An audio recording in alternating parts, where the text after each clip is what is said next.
Should a customer sign a cleaning contract? It's a great question, and we're going to talk about that today. Hi there, I'm Angela Brown, and this is Ask a House Cleaner. This is a show where you get to ask a house cleaning question, and I get to help you find an answer.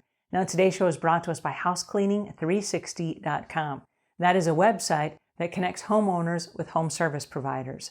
So if you need a house cleaner, or a professional organizer, or hoarding and junk removal, or a carpet cleaning or window washing, or you need a home decorator to help you hang blinds and paint the walls of your house, they have painters, they have pressure washers, they have somebody to come out and even clean your hot tub and your swimming pool. So if you need a home service provider, you can find them on housecleaning360.com. And if you are a home service provider and you're not listed, run over there and grab a listing so people can find you, because we are funneling all of our friends over there to find your business.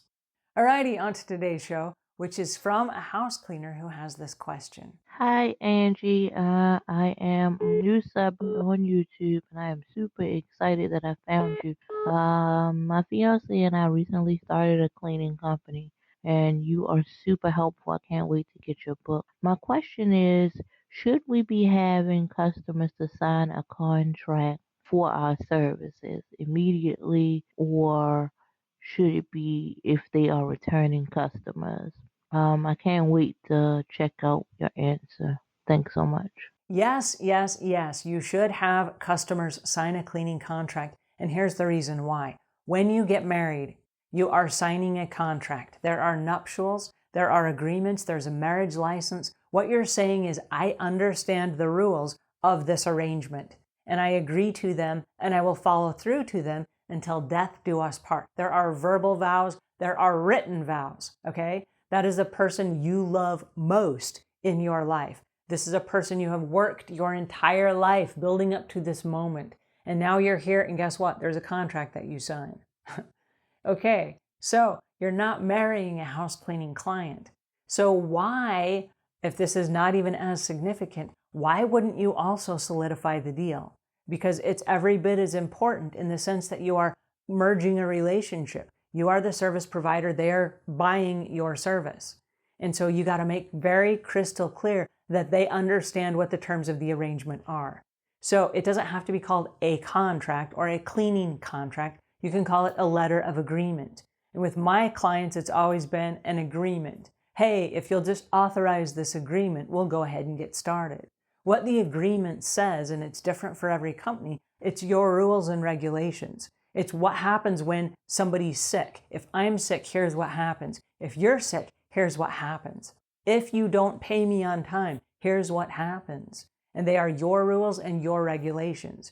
Oh, by the way, I take 3 vacations a year. These are the days I'm going to be gone. Just want to let you know up front. That's all in the letter of agreement. If you go on vacation, here's what happens.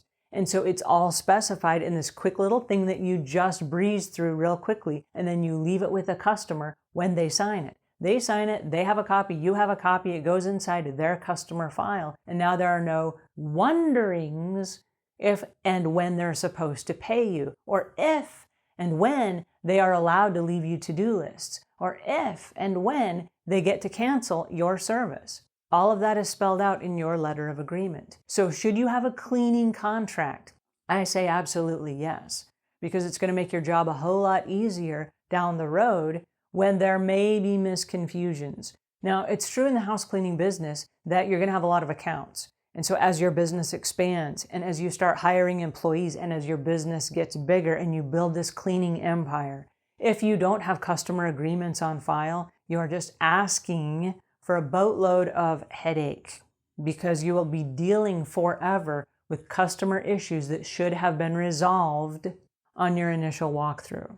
So I don't say this to be mean. I say this from a place of love. But it's like when you get married, right up front in that honeymoon phase, when everything is good and kind and everybody's best friends, that's when you want to sign those contracts. You do not want to sign those contracts in small claims court when you're trying to figure out how come you never got paid and the customer said, I didn't know I was supposed to pay, or I didn't know how much I was supposed to pay, or I didn't know that that wasn't included. So you don't want to wait until that honeymoon phase is over. When you go in, the customer's like, oh yes, this sounds like an excellent deal. I would love to hire you. Great. Let's sign this letter of agreement so that we're both playing off the same page and there are no surprises later on. And I always tell people, I don't like surprises. And people are like, I know, me either. Great, we're going to get along just fine. So should you have a cleaning contract? Yes, I highly recommend it. And that's my 2 cents for today. All right, until we meet again, leave the world a cleaner place than when you found it.